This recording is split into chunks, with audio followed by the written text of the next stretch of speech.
The bright light faded and Commander Ethan Carter blinked several times to adjust his eyes. He stood in the middle of a vast chamber unlike anything he had ever seen. The curved walls glowed with soft blue light, and beings of all shapes and sizes sat in tiered seats that rose high above the central floor. "Welcome, Earth representative," said a tall, slender alien with silvery skin. "I am High Counselor Ven Tal of the Galactic Council." Ethan straightened his United Earth Defense Force uniform and nodded respectfully. "Thank you for inviting us to join your council." Next to him, diplomat Olivia Wright smiled warmly, though Ethan could see the tension in her eyes. This meeting would determine Earth's place among the stars. "Your species has only recently achieved faster-than-light travel," remarked another council member, a reptilian being with scales that shifted color as he spoke. "Many believe it is too soon for humans to join our ranks." Olivia stepped forward. "We may be new to the galactic community, but humans are quick learners and eager to contribute." A snort of derision came from the far side of the chamber.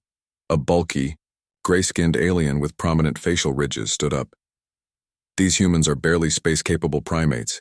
Their technology is primitive and their military might is laughable."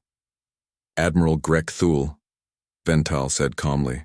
"The Taurian Empire's concerns are noted, but the Council has already voted to grant Earth provisional membership." Grek Thul glared at the humans.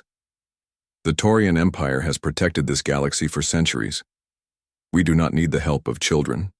Ethan felt his face grow hot, but he kept his expression neutral. This was exactly what his superiors had warned him about. Some species would see humans as threats, others as weaklings, but none would respect them yet. "Admiral," Ethan said, meeting the alien's four eyes steadily, "we don't claim to match the Taurian Empire's military achievements or experience. We come to learn and eventually to contribute." A murmur spread through the chamber.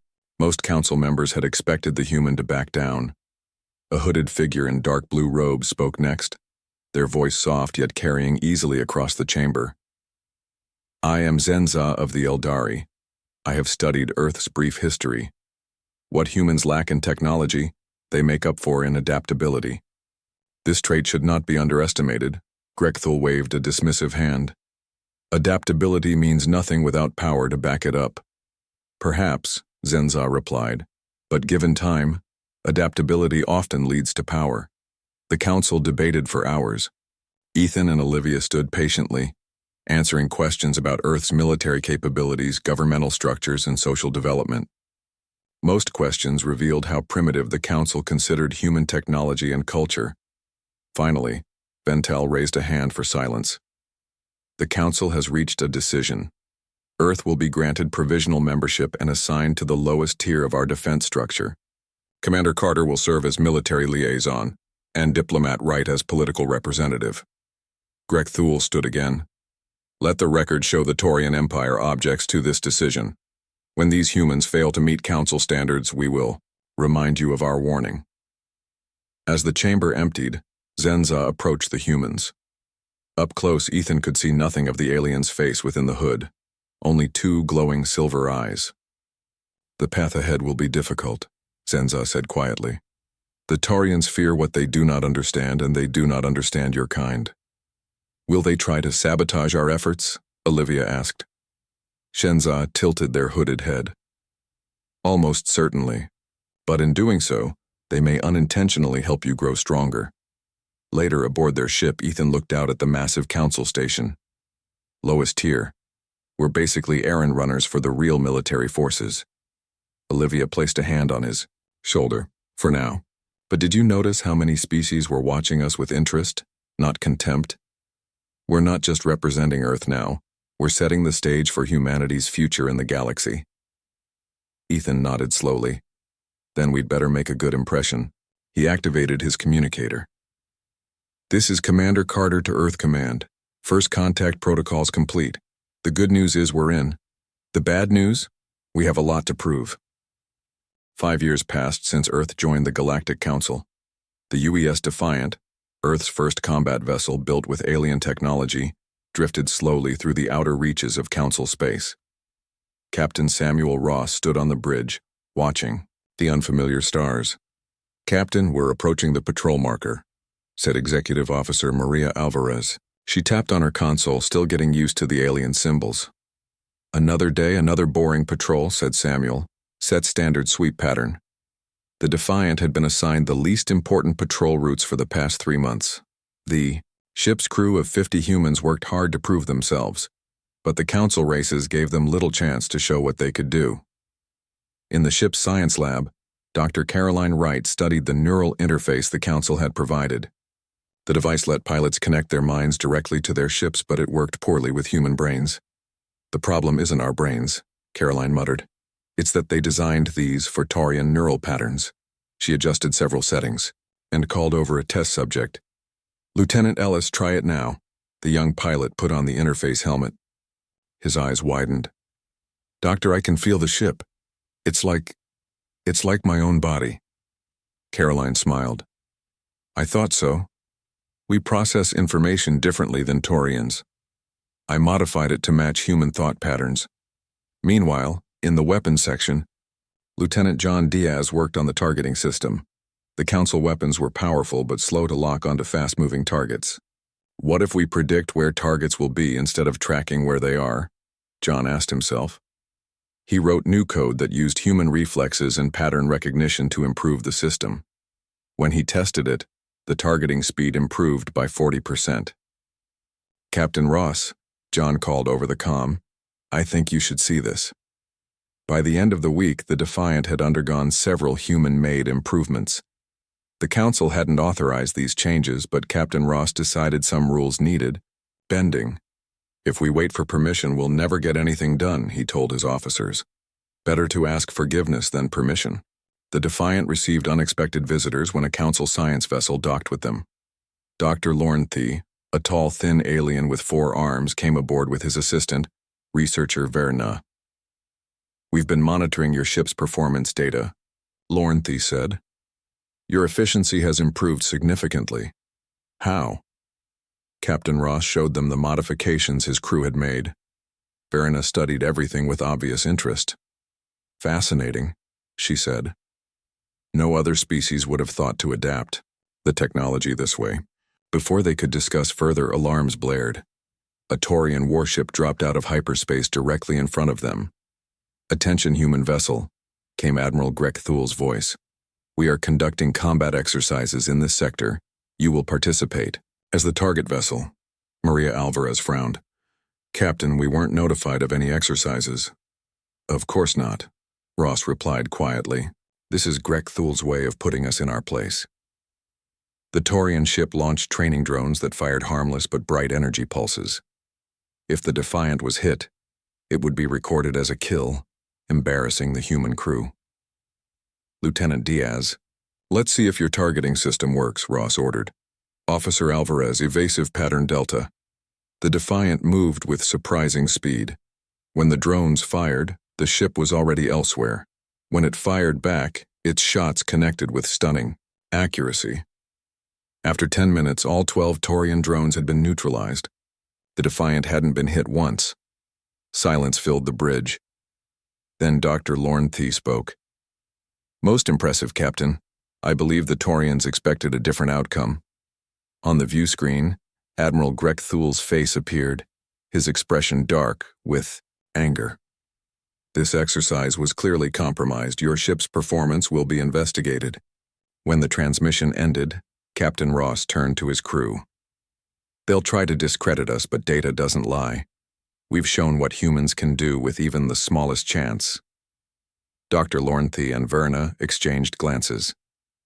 "Captain," said Lornthe, "with your permission, we would like to extend our stay aboard the Defiant.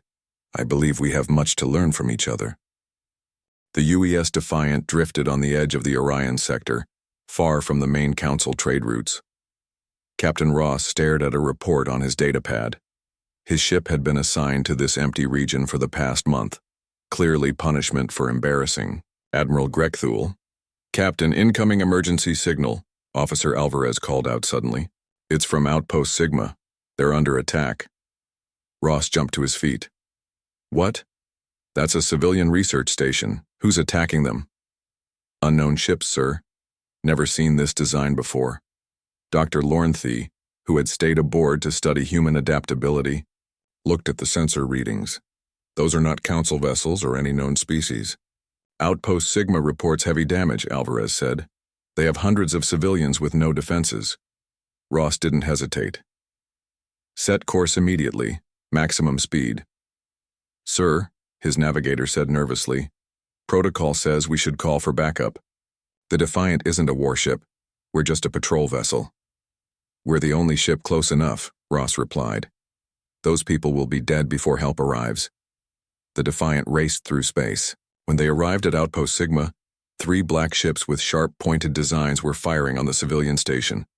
Parts of the station were already breaking apart, leaking air and debris. Those ships are twice our size, Lieutenant Diaz said from weapons control. Their energy readings are off the charts. Ross studied the enemy formation. They're focused on the central hub where the civilians would shelter. This isn't random. They're hunting. Sir, we're being hailed by the station, Alvarez reported. Desperate face appeared on screen. This is Director Powell of Outpost Sigma. Thank God you're here. These ships appeared without warning. They call themselves the Void Collective. Please help us. We're engaging now, Ross assured him.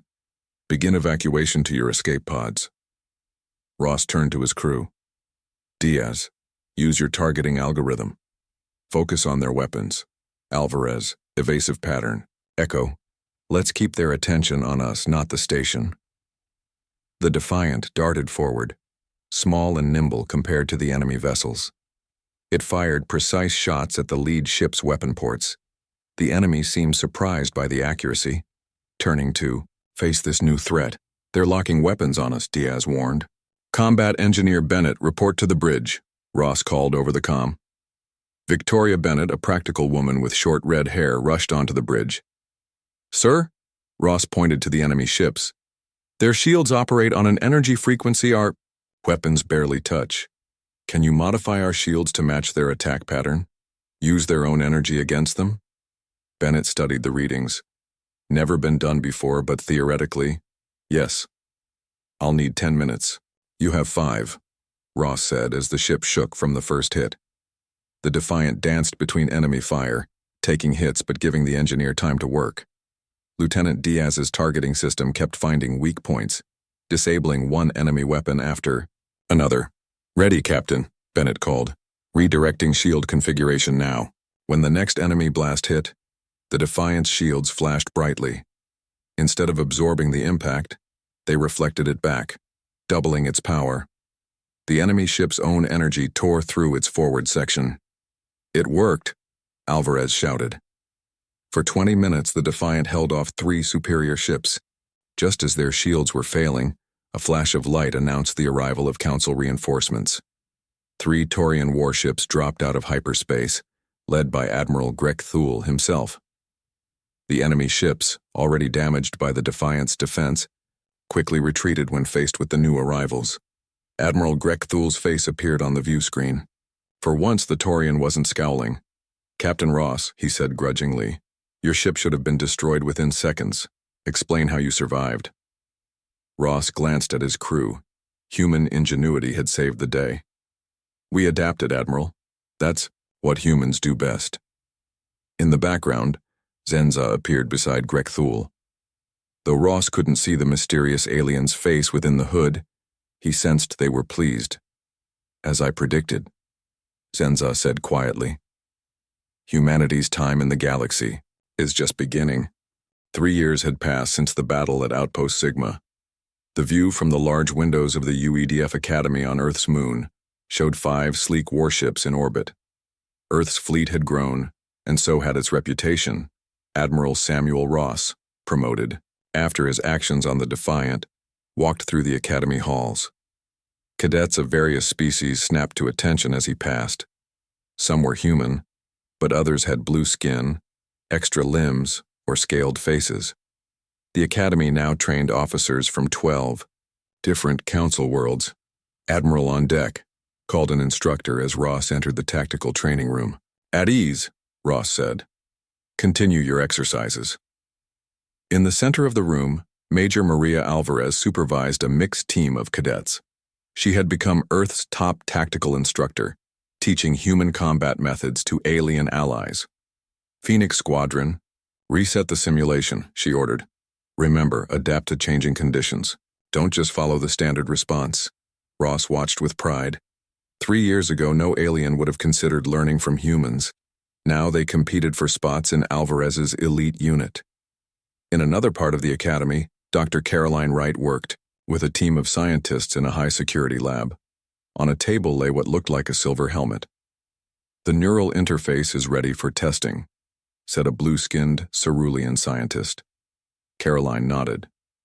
This version is compatible with human, Taurian, and cerulean brain patterns. It will allow pilots to control their ships as if they were extensions of their own bodies. Down in the engineering bay, Victoria Bennett, now chief engineer of Earth's fleet, supervised the installation of a new shield system on the UES Valiant. The hybrid design combines Taurian defense matrices with human adaptive algorithms, she explained to a group of engineers. It reacts to attacks 10 times faster than standard Council shields. A Taurian engineer reluctantly nodded in agreement. Engineer Bennett's designs are effective. The Empire has requested the specifications for our own fleet. The door opened, and a Council messenger entered.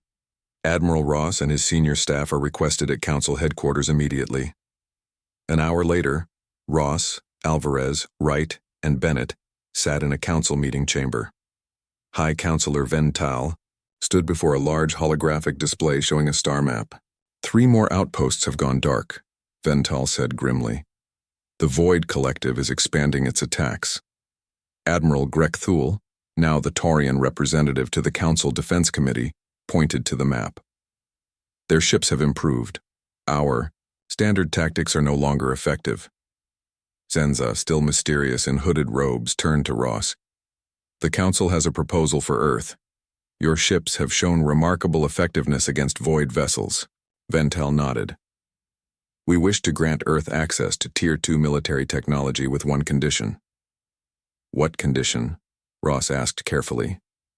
That you share your modifications and adaptations with the Council Defense Force, Vental replied. Human innovation combined with our advanced technology could be the key to stopping the Void Collective. Ross looked at his team. This was a major step up for Earth.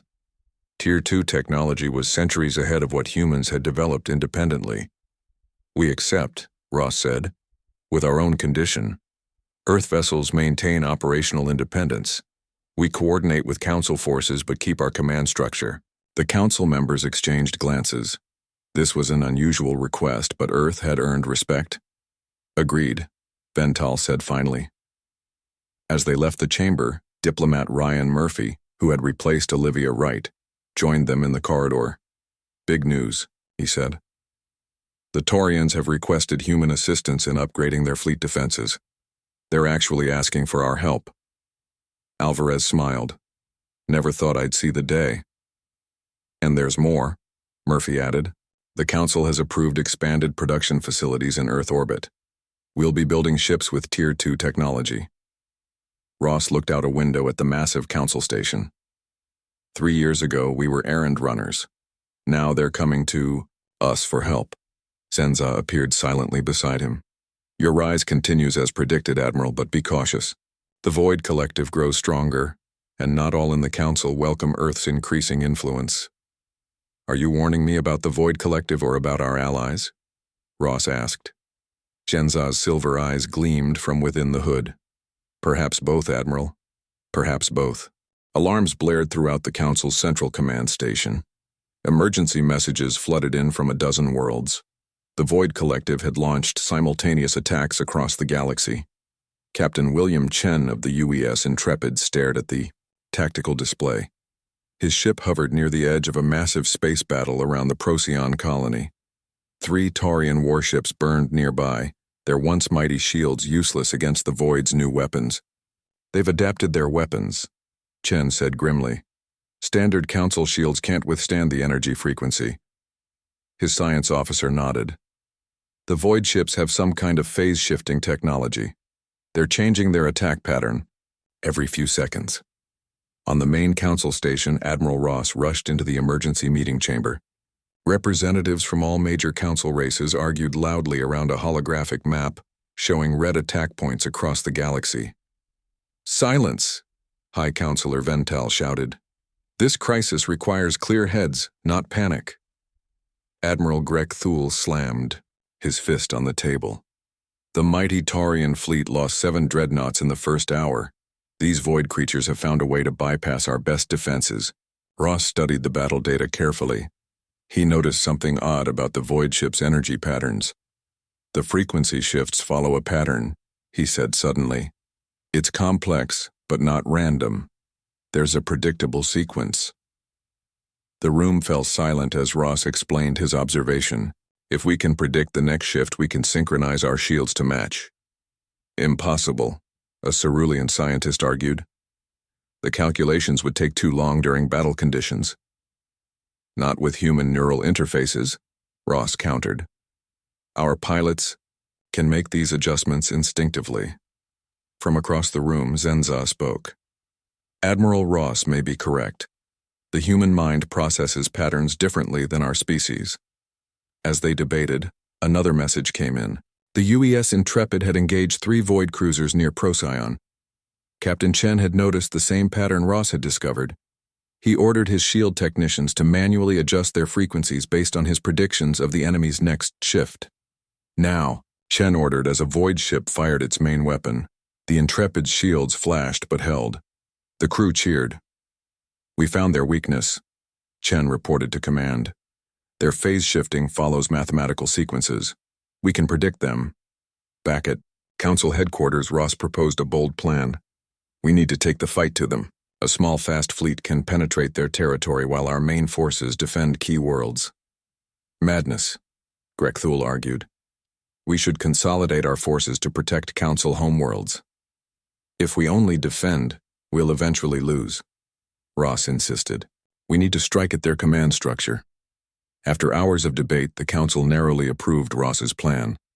Human ships would lead the offensive, supported by volunteers from other species. Colonel Alvarez briefed her Phoenix Squadron. "This mission is high risk. We'll insert behind enemy lines to disable their central command, while the fleet engages their main forces." On the engineering deck, Victoria Bennett worked frantically with her team.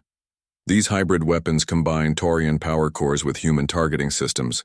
They can adjust to the Void's shifting shields." The strike fleet assembled quickly. 5 human vessels formed its core, joined by ships from 7 other species. Notably absent were Taurian vessels. Admiral Greg Thule had refused to commit ships to what he called a human suicide mission. As the fleet prepared to depart, Zenza visited Admiral Ross on his flagship.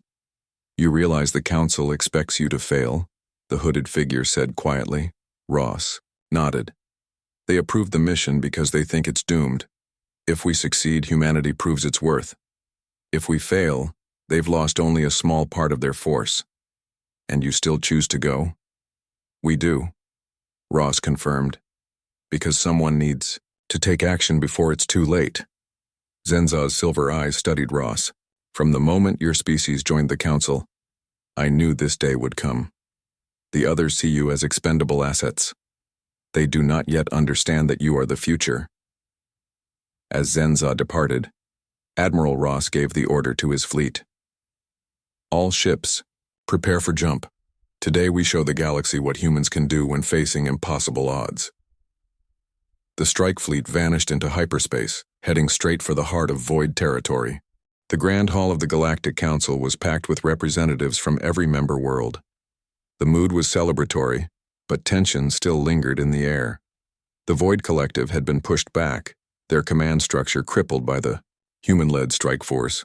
Admiral Ross stood at attention before the High Council. His uniform was fresh, but his face showed the strain of the past 2 months of combat. "Admiral Samuel Ross," High Counselor Vental announced, "the Council recognizes your service. Against all expectations, your strategy succeeded. The Void Collective has retreated to the outer reaches of known space."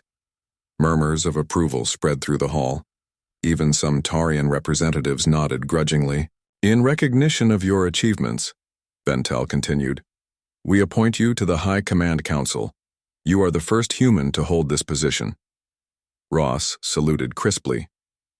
This was more than a personal honor. It was a giant step forward for Earth standing in the galaxy. In another part of the council station, Colonel Maria Alvarez received her own commendation.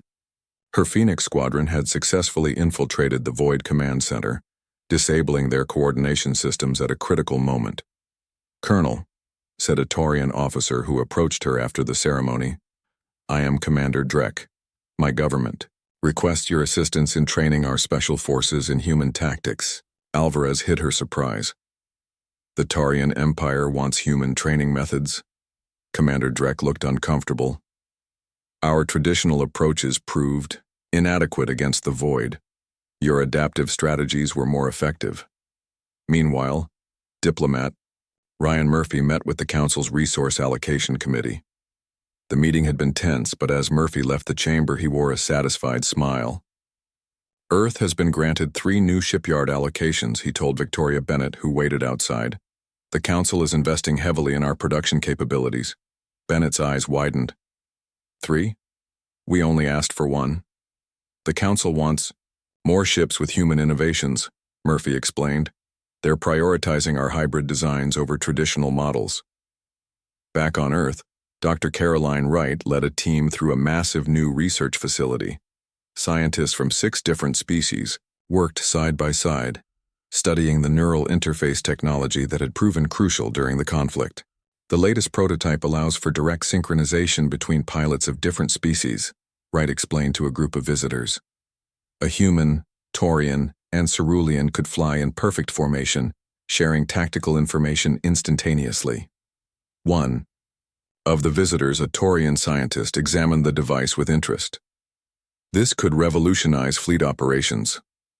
"That's the idea," Wright replied. In orbit above Earth, construction began on a new class of vessel. The UES Sovereign would be Earth's first Dreadnought-class ship, incorporating the best of Council technology with human innovations. Admiral Ross toured the construction site weeks later. As he looked out at the massive frame taking shape, Admiral Grekthul's ship docked nearby. "Admiral Ross," Grekthul said as he approached. The Taurian looked older, the recent battles having taken their toll. "Your new vessel is impressive." "Thank you, Admiral," Ross replied cautiously. This was the most civil Grekthul had ever been. "The Taurian Empire has requested your assistance upgrading our fleet's defensive systems," Grekthul said, clearly finding the words difficult. "Our council has approved the sharing of certain technologies." Before Ross could respond, a soft voice interrupted them. "A significant moment, is it not?" Zenza stood nearby, silver eyes gleaming from within the hood. "The balance of power shifts," Zenza continued. "For centuries, the Taurians were the military leaders of the council. Now they must adapt, or be left behind." Grekthul bristled but said nothing. Later, Ross met privately with Zenza. "You've supported humans from the beginning. Why?" "I have existed for many centuries, Admiral. I have watched empires rise and fall. The Taurians grew complacent in their power. The Council became rigid in its thinking. And humans? Your species sees possibilities where others see only problems. You question rather than accept. These qualities are needed for what lies ahead." "The Void Collective?" Ross asked. "They are merely the first challenge," Zenza replied. "Greater tests await the galaxy, tests that will require humanity's unique perspective to overcome." The warning sirens echoed through the Council's central station.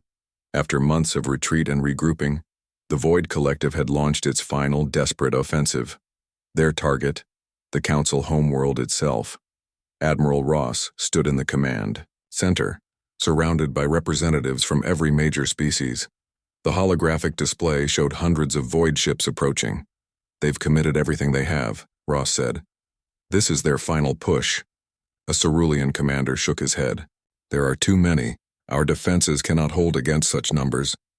"Then we meet them in space," Ross replied. "We don't let them reach the planet." As the highest-ranking military officer present, Ross took command of the combined defense fleet. For the first time in Council history, ships from all member worlds would fight together under human leadership. The UES Sovereign, Earth's massive dreadnought, led the defensive line. Captain William Chen stood on its bridge, coordinating with the mixed species fleet.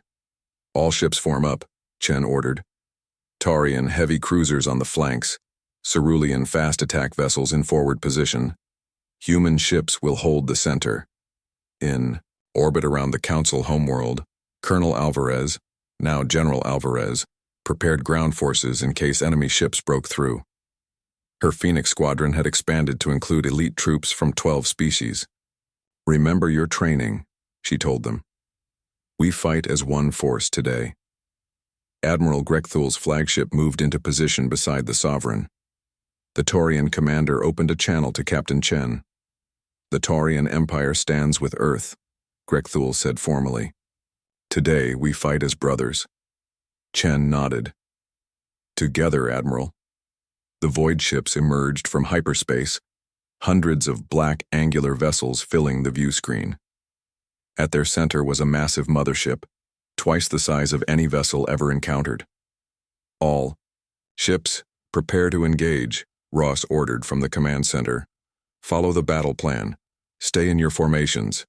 The space between the fleets lit up with weapons fire. Void ships pressed forward, their phase-shifting shields adapting rapidly. But the Council ships were ready. Human-designed targeting systems predicted the shifts, adjusting weapons frequencies to match. On the UES Sovereign, Chief Engineer Bennett monitored the ship's hybrid defense systems. "The new shield matrix is holding," she reported. "Distributing power to forward sections." The battle raged for hours. Ships from both sides were destroyed, filling space with debris. The Void pressed forward relentlessly, but the combined fleet held its ground. Then the Void mothership activated an enormous weapon. Its energy beam cut straight through 3 Council vessels. "They're targeting the planet," Ross realized. That weapon could penetrate the planetary shields. Engineer Bennett's voice came through the comm. "Admiral, we've analyzed that weapon. It has a critical vulnerability. Its power core overheats after firing. If we could hit it during that window..." Ross made a quick decision. "Captain Chen, take the Sovereign and a small strike team. Target that mothership's core during its cooldown phase." The Sovereign broke formation, followed by 2 Taurian cruisers and 3 Cerulean fast attack ships. They dove toward the massive Void mothership, weaving through enemy fire. On the Council homeworld surface, one of the Void beams struck near the Council chambers. General Alvarez led her mixed species troops to defend the area. They formed a protective line around the building as enemy dropships landed nearby. "Phoenix Squadron, advance," Alvarez ordered. For the first time, humans and Taurians fought side by side on the ground. Their different fighting styles complemented each other. Taurian strength paired with human adaptability. In space, the Sovereign closed on the mothership. "Their core is exposed," Captain Chen reported. "Firing main weapons." The Sovereign's powerful beam struck directly at the mothership's heart. For a moment, nothing happened. Then the massive vessel began to break apart from within. "All ships withdraw to safe distance," Chen ordered. The Void mothership exploded in a blinding flash.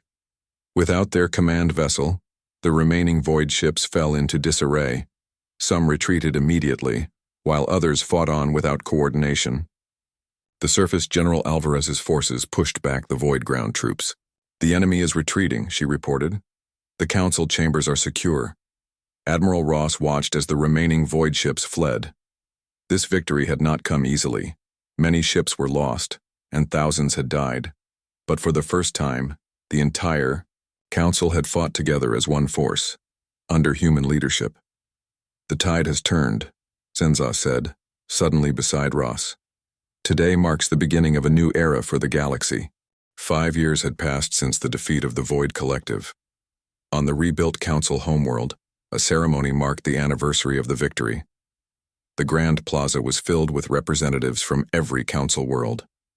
Supreme Commander Samuel Ross stood on the central platform.